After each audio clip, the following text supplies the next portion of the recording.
তার মধ্যে কিছু ফাইনালি পরিবর্তন ঘটছে। তুমি এইচএমভিভি আমাদের ভাইরাস সঙ্গে থাকো। ভারতবর্ষে চলে এসেছে। ভারতে প্রথম এইচএমপিভি আক্রান্তের হদিশ মিলেছে। আক্রান্ত বেঙ্গালুরুর 8 মাসের শিশু এবং এখানে সবথেকে উল্লেখযোগ্য বিষয় সেটা হচ্ছে এই শিশু এতটাই ছোট, এই শিশুর কিন্তু কোনো ট্রাভেল হিস্ট্রি ছিল না। তাহলে কিভাবে? আমরা জানবো। আমাদের সঙ্গে রয়েছেন আমাদের অপর প্রতিনিধি জ্যোতির্ময়। যে শিশুটির কথা আমরা বলছি, প্রথমেই জানতে চাইবো যে তার সিভিয়ারিটি কতটা এবং দ্বিতীয়ত তার কোনো ট্রাভেল হিস্ট্রি ছিল না। তাহলে চিকিৎসকরা কি মনে করছেন?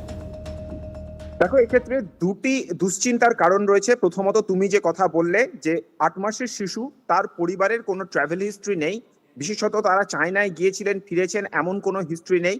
ফলত তিনি নতুন করে এইচএমপিভি আক্রান্ত হচ্ছেন, এটা যথেষ্ট দুশ্চিন্তার কারণ। যদিও চিকিৎসকরা বলছেন যে 2001 সাল থেকে এইচএমপিভি রয়েছে, ফলত ট্রাভেল হিস্ট্রি থাকতেই হবে এমন কোনো বিষয় নেই।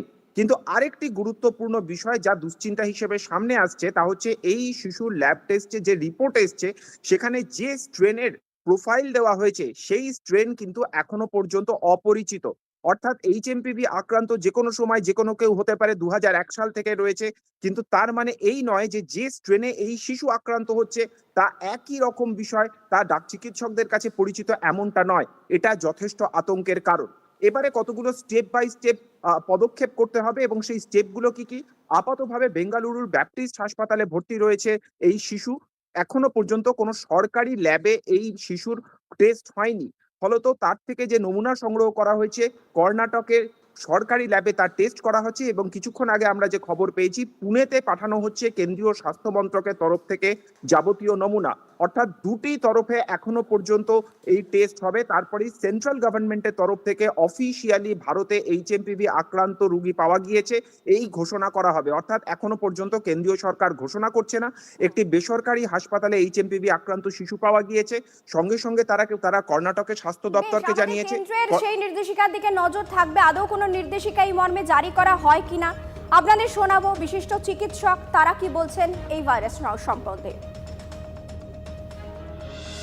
এই রিপোর্টগুলো আমাদের কাছে আসছে বিভিন্ন মাধ্যমে, সেগুলো আমরা দেখছি যে 14 বছর বয়সী বাচ্চারা অ্যাফেক্টেড হচ্ছে এবং তাদের কিছু সিমটমস হচ্ছে শ্বাসকষ্ট, ব্রঙ্কাইটিস, নিউমোনিয়া ইত্যাদি, যেগুলো কিন্তু কমপ্লিকেশনসের মধ্যে পড়ে। তো এইটা এক্সপেক্টেড নয়। হিউম্যান মেটানোরো ভাইরাসে সাধারণত এত কমপ্লিকেশন হওয়ার কথা নয়। এটা আগে খুবই সাধারণ একটা মানে ভিরিডি গ্রুপের একটা ভাইরাস ছিল, সেটা হঠাৎ করে এত ভিরুলেন্ট হয়ে উঠলো কেন, সেটা আমাদের পর্যালোচনা করতে হবে। ভারতে প্রথম এইচএমপিভি আক্রান্তের হদিশ মিলল। আক্রান্ত বেঙ্গালুরুর 8 মাসের শিশু।